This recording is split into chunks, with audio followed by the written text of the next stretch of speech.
Gas तुटवड्यावर गोबर gas पर्याय. नांदेडच्या सिंदी गावातील प्रल्हाद पुयड मागील 15 वर्षापासून करीत आहेत गोबर गॅसचा वापर. एकत्रित कुटुंब असल्या पुयड यांच्या कुटुंबात 35 जणांचा होतो दररोज स्वयंपाक.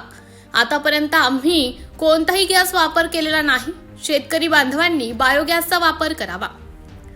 धुरापासून मुक्त करण्यासाठी केंद्र सरकारने उज्ज्वला गॅस योजना सुरू केली. उज्ज्वला गॅस योजनेअंतर्गत गावागावात गॅस सिलेंडरचा वापर मोठ्या प्रमाणात करण्यात येत आहे.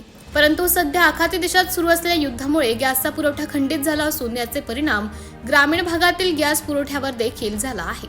या गॅस तुटवड्यावर गोबर गॅस हा पर्याय असल्याचं नांदेडच्या उमरी तालुक्यातील सिंधी या गावातील प्रल्हाद पुयड यांनी दाखवून दिलं आहे.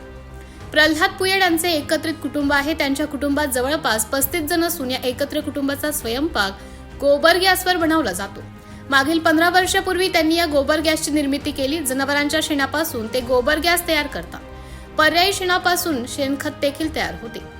दरम्यान आखाती देशातून पुरवठा होणाऱ्या गॅस व गोबर गॅस पर्याय असल्याचं शिंदे येथील प्रल्हाद पुयड यांनी सांगितलं. गोबर गॅस अत्यंत सुरक्षित आणि वापरण्यास चांगला असून ग्रामीण भागातील नागरिकांनी गोबर गॅसचा वापर करून गॅस टंचाईवर मात करावी असं आवाहन पुयड कुटुंबियांनी केलं आहे. कसा वापर होते आणि काय वाटतं तुम्हाला? माझं नाव कुंता विठ्ठलराव पुयड. मी सिंधी उमरी तालुका जिल्हा नांदेड या ठिकाणी राहता.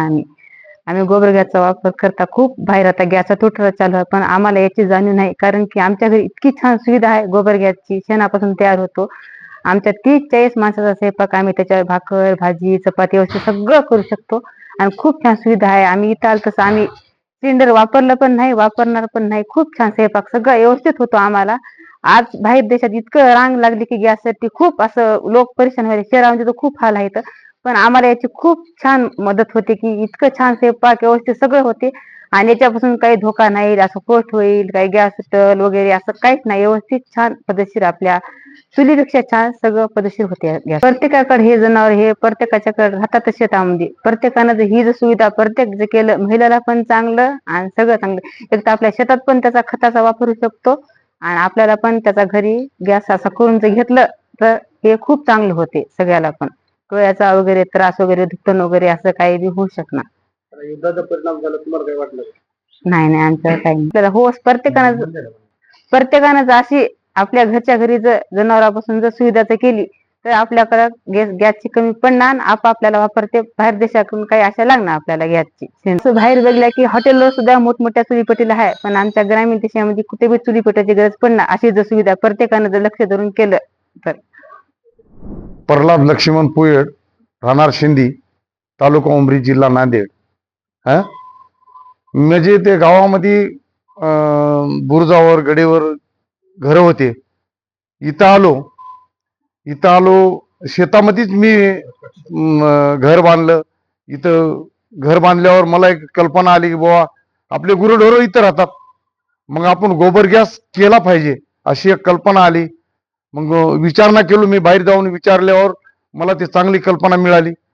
आम्ही 3 भाऊ होतो. 35 माणसाचा माझा परिवार आहे. तर आम्ही एकत्र आहोत. तर त्यावेळेला मी 3 8x8चे 3 प्लांट बनविले आणि प्रत्येक प्लांट मध्ये 3 दिवसाला एकदा आम्ही 25 ते 20 किलो शेण टाकतो. 3 दिवसाला एकदा. तर आमच्या परिवाराला अजिबात एक दिवस सुद्धा कधी आपल्याला जळ तर नाही किंवा जळ लागली पाणी लागलंय आपल्याला गॅस नाही असं कधी जाणवलं नाही.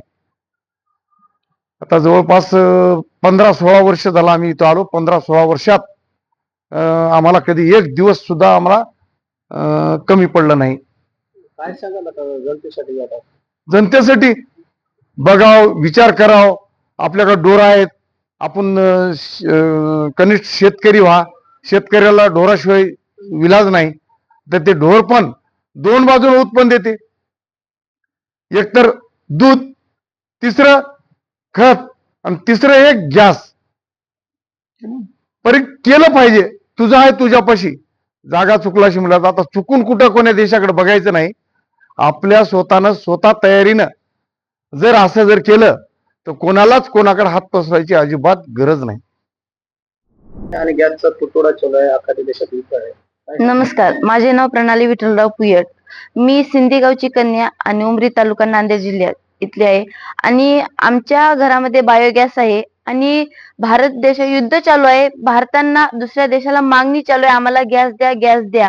अनेक हॉटेलमध्ये आम्ही बाहेर जातो ना, मी कुस्ती खेळायला दुसऱ्या स्टेटमध्ये कुस्ती खेळायला जाते, तर आम्ही तिथं बघतो हॉटेलमध्ये चुली पेटवलेल्या आहेत. गॅस नसल्यामुळे गॅसची कमतरता पडत आहे आणि त्यांना आणि जेवणाचा पण दर वाढलेला आहे.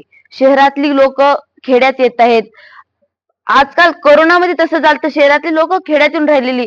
कोरोनाच्या विरुद्ध जास्त झालेलं आहे कोरोनापेक्षा. शहरातली लोक खेड्यात जास्त राहिलेले आहेत. आणि आमच्या घरात बायोगॅस आहे. मला अजून माहिती नाही HP गॅस आमच्या घरात कधी आणला आणि कधी बाहेर नेला, ते अजून मी जसं जन्मले तसं मला एक पण वेळेस माहित नाही. आम्ही बाहेरचा गॅस कधी आणला, कधी नेला, कधी संपला, ते पण मला माहिती नाही. आमच्या घरात त्या गॅसचं गरजच पडत नाही, कारण की आमच्या घरात बायोगॅस आहे. बायोगॅसद्वारे आमच्या घरात 40 जणांचा स्वयंपाक होतो व त्या स्वयंपाकात आमचं पूर्ण घरचा परिवार आणि बाहेर जे आमचे कामाला जे असलेले माणसं आहेत ना, त्यांचं पण जेवण होतं. कधी कार्यक्रम असला 200-300 माणसांचा, तर तो पण स्वयंपाक होतो. माझी एवढीच इच्छा आहे की जे तुम्ही गॅसला रांग लावता ना, ती रांग लावू नका. तुम्ही घरात तुमच्या जनावर आहे, सगळंच आहे, तुम्हाला शेताला खत पण होईल आणि तुमच्या घरी गॅस आणायची गरज पडत नाही, पैसे घालवायची पण गरज पडत नाही. आणि तो गॅस तुम्ही घरी आणून बायोगॅस तयार करा, शेण टाकून जनावरांना, आणि शेतामध्ये खत पण तयार करा. माझी एवढीच इच्छा आहे. आणि मी एक गृहिणी आहे. मगाशीच आमच्या बायोगॅसवर मी करून दाखवलेलं आहे. आणि माझी एवढीच इच्छा आहे की तुम्ही सगळ्यांनी घरात जनावर आणा आणि बायोगॅस तयार करा, शेताला खत पण. आपल्याला कोणावर अवलंबून राहायची गरज पडत नाही. आपण जर स्वतः जर निर्मिती केली तर दुसऱ्या देशावरून अवलंबून राहायची गरज पण पडणार नाही आपल्याला.